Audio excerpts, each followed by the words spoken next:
Well, it's that time again for us to take you through the magic of telephone. And I don't know how it works. You know how it works? You know how airplanes stay up?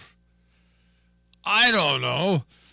I don't think most people do know. But anyway, here is Dr. Chris Kopff through the magic of telephone in Boulder, Colorado. It's time for the Newsmaker Show on News Talk AM 1480 WLEA. Here's Kevin Torres. Well, actually, Chris Kopff, Dr. Kopff, I do know kind of what keeps airplanes up, because I used to fly, and I remember something about that. But you do. Well, Malaysian Airways would like to hire you as a pilot. I do not know how telephones or television or radio works. Do you? I used to know when it was all connected by wires because it was electric currents going along wires. Yeah, but how do you make sounds out of electric currents? I mean, that sounds nice. Bouncing off your ear. Huh? You what? I mean, it's bouncing off your ear, and bouncing off your ear creates the effect of sound. I guess maybe I understand that. But anyway, now that it's just flying through the air, how is it that only you and the NSA know what's happening? That I don't know. I don't understand. I keep calling Don Amici, and he won't answer my phone calls. Don Amici went to Alexander Graham Bell in the movies long before our time. Oh, yeah. We used to have an announcer here years and years ago. I mean, way back in the 40s in Hornell. He always referred to the phone as the Amici. Amici. I went to school with Amici married a gal from Dubuque, Iowa, whose brother taught at the college where I went. And I think Amici's kids went there, but his brother Jim, who was a great radio announcer, his kids went to that college, and I knew them. And the last time I saw Jim's son, I can't remember what it is now, he was standing out in front of the field house. We were playing our old rival in basketball, St. Ambrose from Davenport. And as always, not that I was in it, a fight ensued following the basketball game, right? So the last time I saw, I think his name was Jim, the last time I saw this Amici kid, he's got a guy from St. Ambrose by the throat, and he's all set to hit him right in the nose. And a priest comes along and he says, Jim, if you hit him, you're out of here. And I watched this. He thinks about it for a second. And he said, Father, I'm sorry. And then, pow!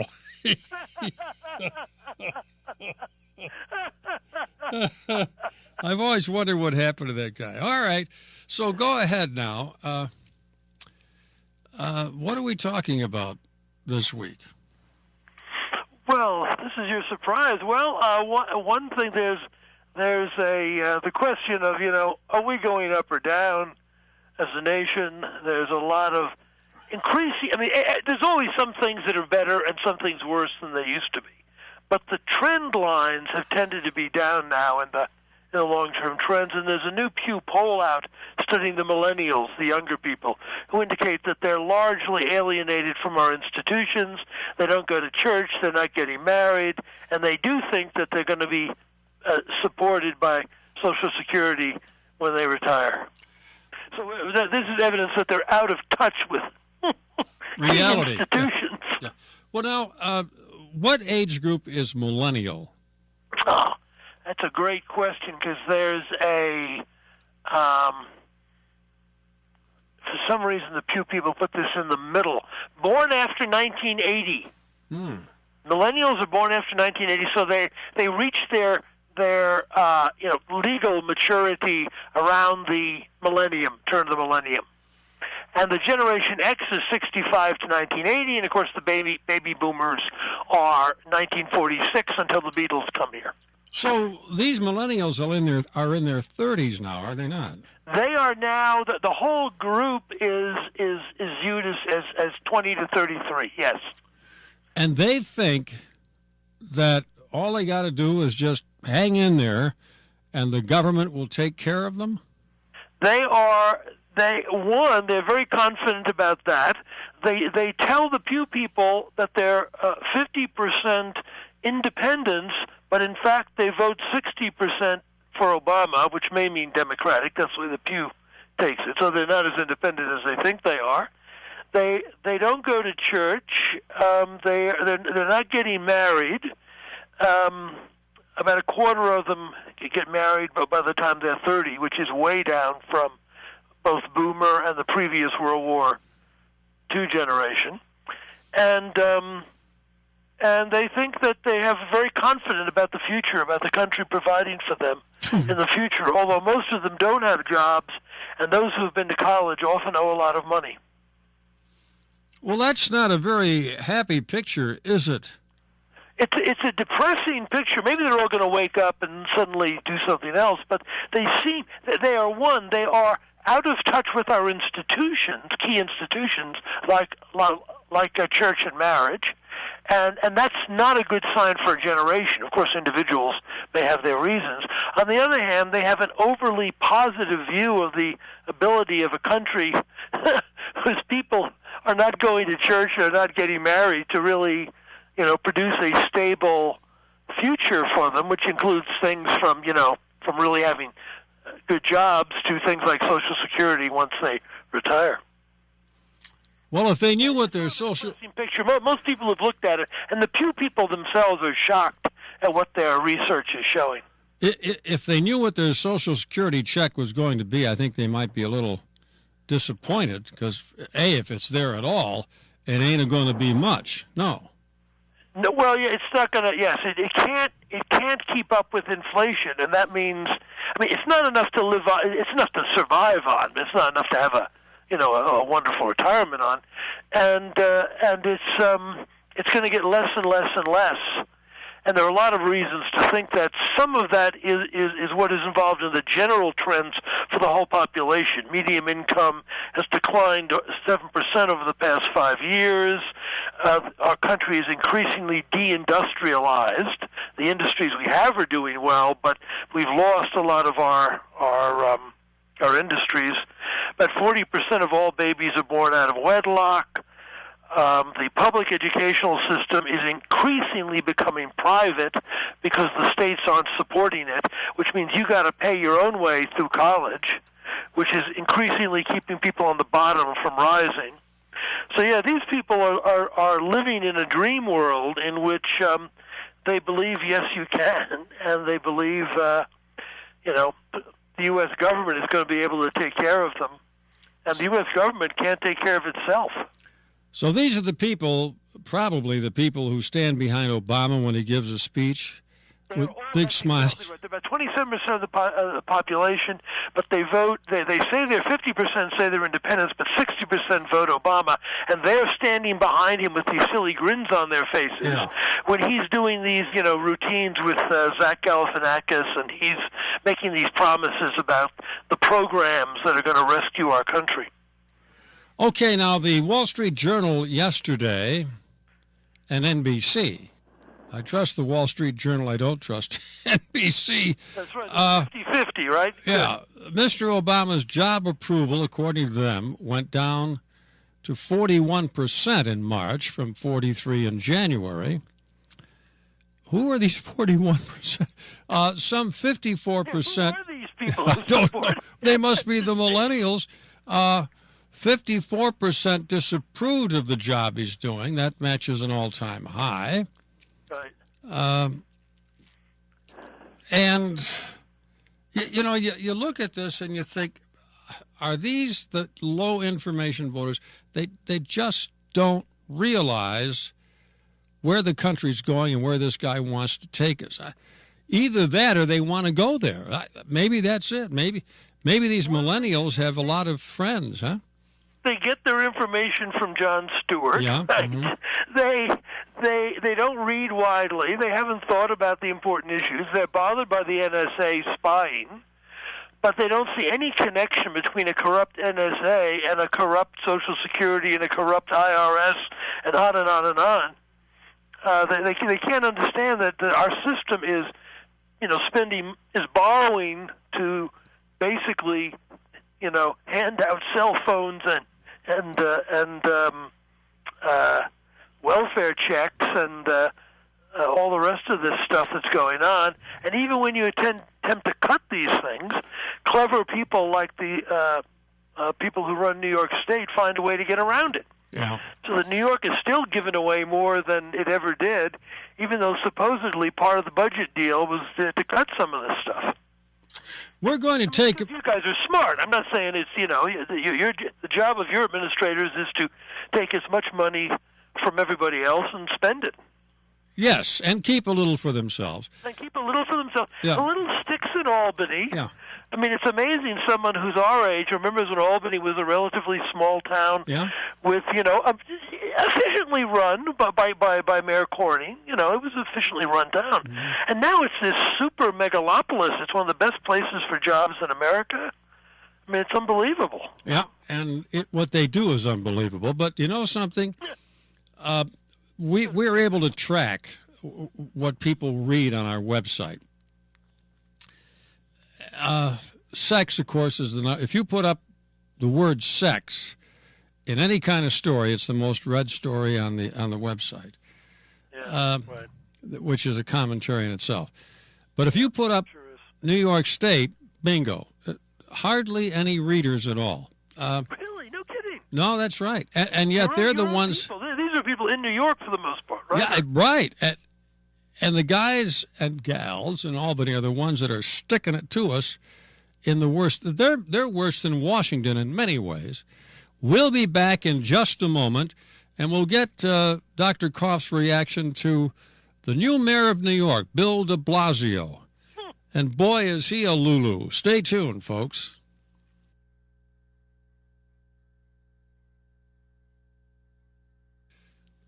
Dr. Christopher, I'm sorry.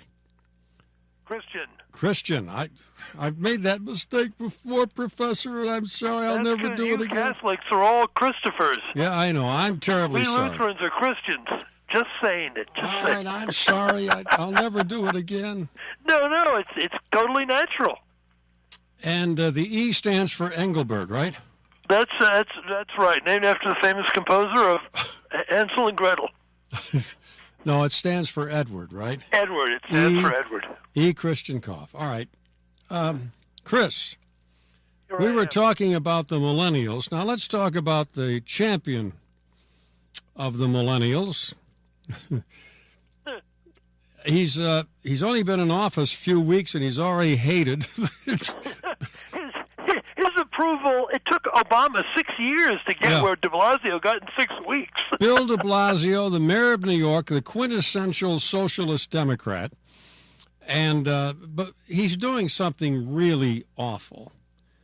And you know what that is with the charter schools. Talk to me about that. That's exactly what I'm thinking. Who thought we were going to miss Anthony Weiner, right? Yeah. Oh, yeah. If only Weiner were governor or mayor of New York, because Weiner was personally absurd, but he was only politically, leftist, and he knew perfectly well that charters are one of the best things for poor people because it gets them out of the sort of beaten down, depressed mainstream public school system, and it gets them into school with a specific mission, with a specific vision that really, can do things for kids. And I'm in favor of charters for anybody who wants them, and I think middle-class people, as they're allowed to in my state, should take advantage of them.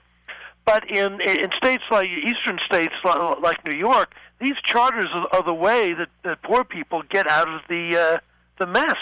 And he is sabotaging the charters, and he's hurting poor people and poor kids. And this is the people he's supposed to be supporting. But, of course, like a lot of these people, the teachers' union hates charters because you can fire teachers. Not only that, but he's,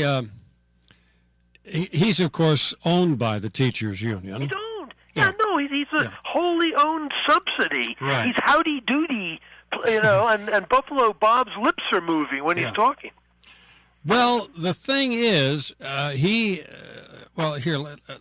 explain it the way Bill Noje, our assemblyman, who, by the way, is on the air between 3:05 and 4 every day, and he calls a crook regardless of who his party is. He actually names names, and he's in the assembly, and he'll say, this guy sits right across the aisle from me, and he's a thief. But anyway, no, Bill. It's like a full-time job. Oh, he is. State government. He is terrific. But anyway, he was pointing out on his show this week that this creates a lot of union jobs, and of course the unions then collect dues. Yep. The dues go to the Democrats. Yep. And the Democrats, therefore, will support whatever the unions want. Now, Cuomo's kind of caught. He wants to run for president, and he can't be seen as being owned by the teachers' union, even though I think they've got at least 30 or 40% of him. And he, in turn, is fighting de Blasio. But, you know, the sad thing is the parents. Now, we know that the vast majority of black children are born into single parents. Yeah, we're talking 75%. It's not 51%. It's 75%? Yeah, it's about 75. Yeah. And the whites are not far behind. They're almost 50 now. In the whole country, it's about 40% of kids born out of wedlock. Yeah. So you can tell where that is.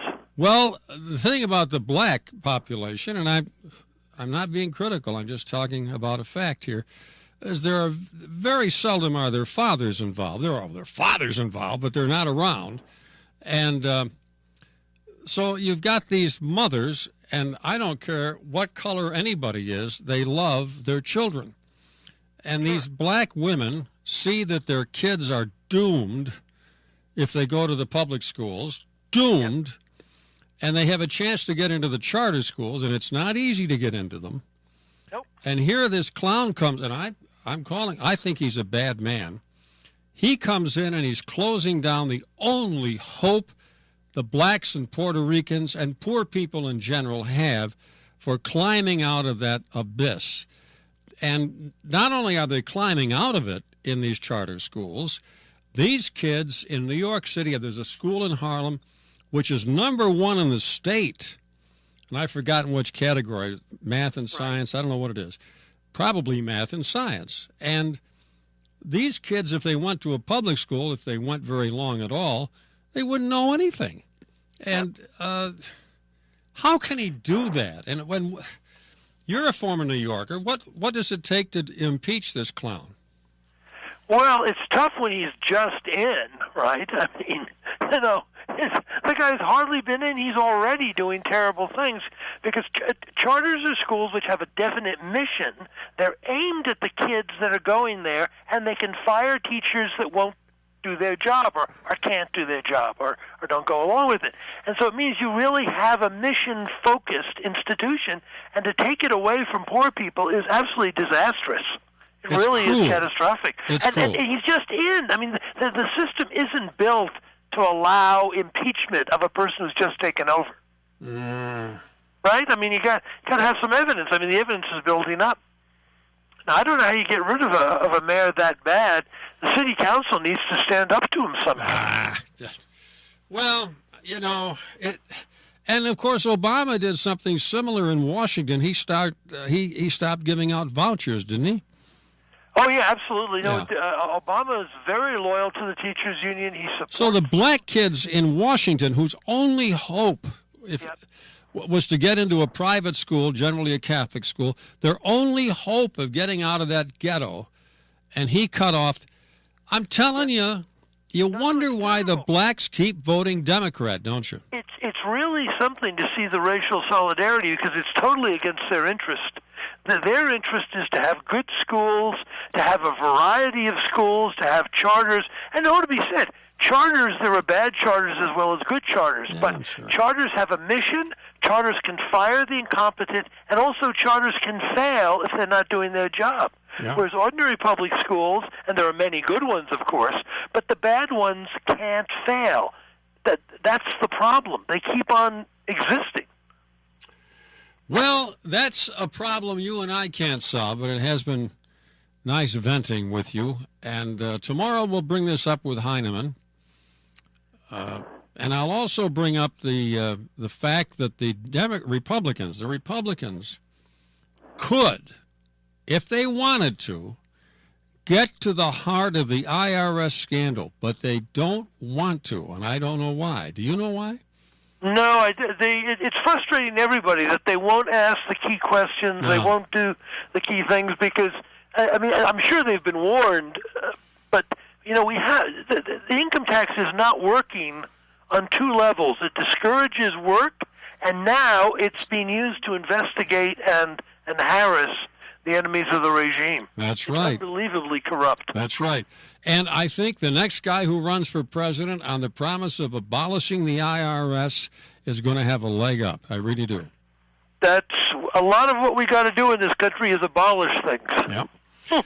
Well, Chris Kopff, we appreciate, Christian, your being with us today. We'll talk to you next week, God willing. Thank you, sir. Yes. Good luck to upstate New York. We got snow yesterday, and it's cold today.